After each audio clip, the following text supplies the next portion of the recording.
Session 532, Chapter 3, Verse 200, a continuation.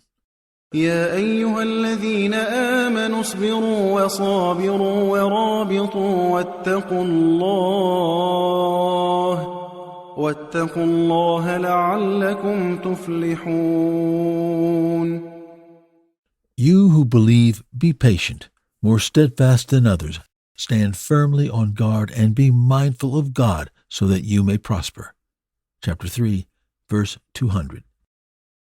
In the previous session, we discussed the first command God issued to the believers to conclude the lessons of Surah Al Imran. Patience is an essential component of healthy faith. You have to be patient over your own vices and desires in implementing God's teachings, and often you also have to be patient over the hardships imposed by the society around you. Why would the society put you through hardships? We answer that anyone who stands up for the truth is bound to have many enemies.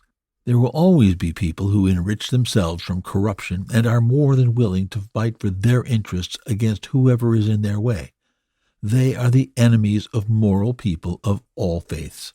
God says in the 40th verse of chapter 22, "If God did not repel some people by means of others, many monasteries, churches, synagogues, and mosques where God's name is much invoked would have been destroyed." Houses of worship maintain people's connection with their Creator and instill humbleness. Without such places, people often forget their Lord and are overtaken by greed. When Prophet Muhammad first encountered the angel Gabriel in the cave of Hira, he, peace be upon him, returned to his beloved wife Khadijah, trembling, scared, and uncertain. Maybe the encounter in the cave was a jinn? Khadijah listened to what happened and had no doubt that Muhammad is God's messenger. She was the first to believe and did not need to hear the Quran or see any miracles. She reassured her husband, "You have told the truth and seen the truth. By God, He will never disgrace you, for you keep good relations with your kin, help the poor and the destitute, serve your guests generously, and aid those afflicted by calamity. God will never disgrace you." Khadijah understood that the jinn can never approach a man with such qualities. Even though our beloved Muhammad doubted himself, she did not. In her great wisdom, Khadijah turned to her husband and said, "This is not the first time the heavens sent a messenger. Let's go to my cousin Waraka. He is a Christian man of God and knows about such matters." Khadijah did not need her cousin's reassurance, but wanted to put Muhammad's heart at ease. Waraka ibn Nawfal was an old blind man, and when he heard what Muhammad saw, he said, "Blessed and holy by him in whose hand is my soul. You have spoken the truth, Khadijah. This is indeed the great angel whom Moses met. Muhammad is the prophet of this nation. I will stand firmly by his side if I am alive when his people drive him out." Surprised, the prophet asked, "My people will drive me out of my home?" Waraka replied, "Yes, no man who ever came with that you have come with, except that his people fought him and cast him out." What does this mean?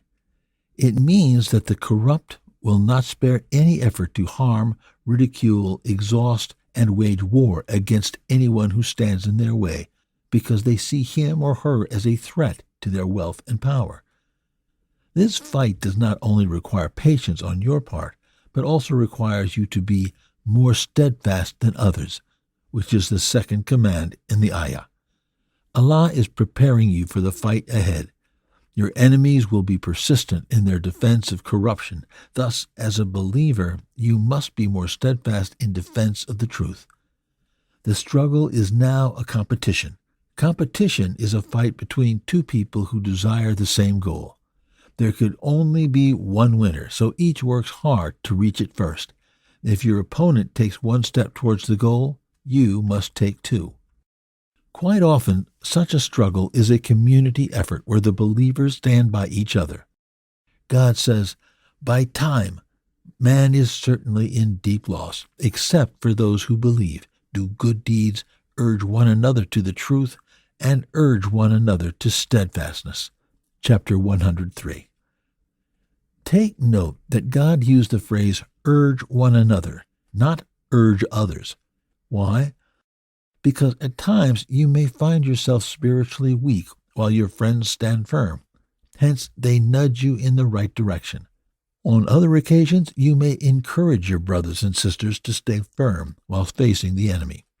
It is human nature to be in a constant state of change, and we often lean toward ease and laziness when facing difficulty. A believer who is not in a state of weakness can strengthen others and urge one another to steadfastness. But be careful. One essential condition must be met first. Everyone has to be on the side of the truth. God says, urge one another to the truth and urge one another to steadfastness. We do not advise each other to persevere unless we have a firm footing in truth. The truth, after all, is the only worthwhile cause for patience and steadfastness.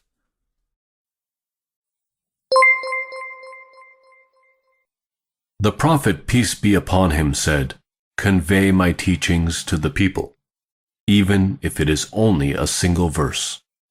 Please take a moment to subscribe and to share with your family and friends.